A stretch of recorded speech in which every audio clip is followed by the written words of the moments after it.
Welcome to Reflect with Ed Fassio. Get ready to experience one of the world's first 100% digitally generated podcasts, where we take a step back, dive deep, and strive to learn new things. Join us as we unpack thought-provoking ideas, personal reflections, and inspiring stories to help you stay in the know. Reflect is brought to you by the minds at ByteBrain and powered by emerging technologies from Google, HeyGen, OpenAI, and 11 Labs. Thanks for tuning in. Now, relax and prepare to reflect.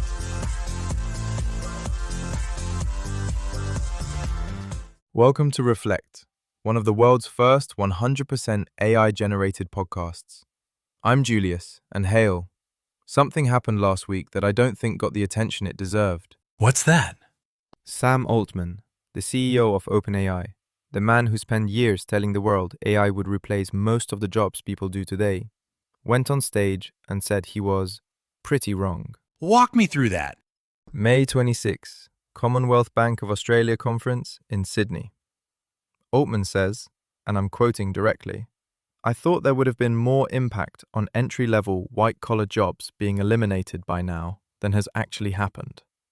He followed it with, "I don't think we're going to have the kind of jobs apocalypse that some of the companies in our space advocate or talk about."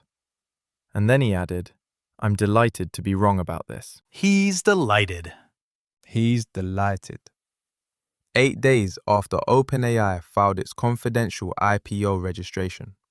That's the timeline worth sitting with. And Dario Amodei did the same thing. Same week. Anthropic CEO, who once said AI could eliminate 50% of white-collar jobs, is now saying automation may actually expand the work people do. Two CEOs, same softened message, same week. Both eyeing blockbuster IPOs. Fortune's headline called it exactly what it looks like. They're walking back the apocalypse narrative as they eye blockbuster IPOs. So is the threat gone? Is this actually good news? Here's what they don't like to admit. The reversal isn't evidence that AI is less powerful than we thought. It's evidence that the gap between AI capability and AI return on investment is wider than the industry admitted publicly. And that gap is now showing up in the financial statements. Let's talk about what's actually in those financial statements, because this week had a lot of them. Start with Uber. Uber deployed Claude Code broadly across its engineering organization, created an internal leaderboard ranking teams by AI tool usage, actively incentivized adoption. Engineers embraced it, and Uber burned through its entire 2026 AI budget, $3.4 billion, in 4 months. 4 months? 4 months. And Uber's own COO said it's very hard to draw a line between that spending and any measurable improvement in consumer features. He used the word justify when talking about AI costs. Then there's Microsoft. Microsoft cancelled Claude Code licenses across 5,000 of its own engineers. Per engineer, API costs had climbed to between $500 and $2,000 a month at 84 to 95% adoption rates. The math at scale becomes a very large number very fast. And NVIDIA's own VP of Research told Axios this week, "For my team, the cost of compute is far beyond the costs of the employees. The tool designed to replace labor now costs more than the labor." So we have OpenAI walking back the apocalypse, Anthropic softening its message, Uber burning its budget with no measurable output, Microsoft canceling its own AI subscriptions, and NVIDIA saying AI costs more than people. That's a week.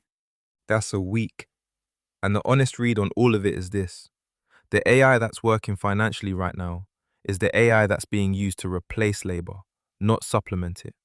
Y Combinator startups using AI agents to do work that would otherwise require hiring, they're showing positive unit economics.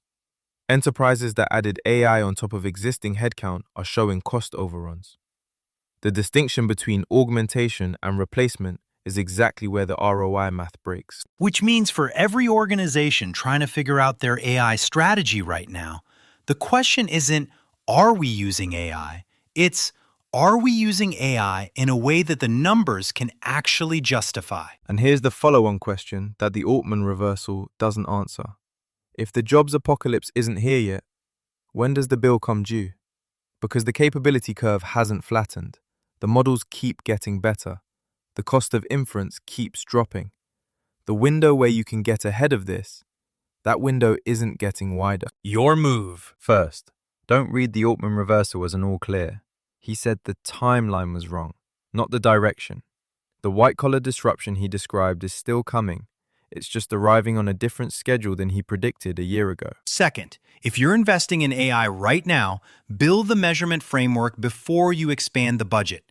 Uber's problem wasn't that they adopted AI aggressively, it's that they had no rigorous way to connect AI spending to business outcomes before the bill arrived. Don't find out what your AI ROI is after 4 months and $3.4 billion. Third, watch what the big players do, not what they say. Altman says the apocalypse isn't coming. OpenAI also just deployed its first AI agents into enterprise workflows that replace human task execution.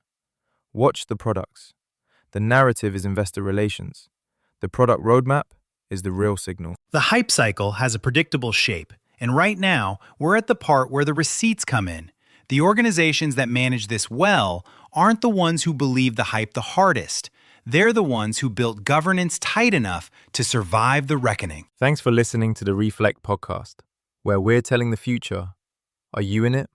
Visit reflectpodcast.com and share your story. Altman said he was wrong. That one lands. See you Thursday.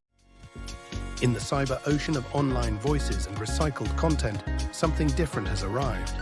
Reflect isn't just another podcast, it's the future of storytelling, powered entirely by AI. From curating data to assembling thought-provoking ideas, we've redefined how journeys are told. Reflect is a podcast that thinks, learns, and evolves with each episode. Every tale, every insight, crafted by the most advanced AI technologies. A podcast that disrupts the industry, breaking free from traditional formats, taking you on an entirely new experience. So tune in now and reflect. We're telling the future.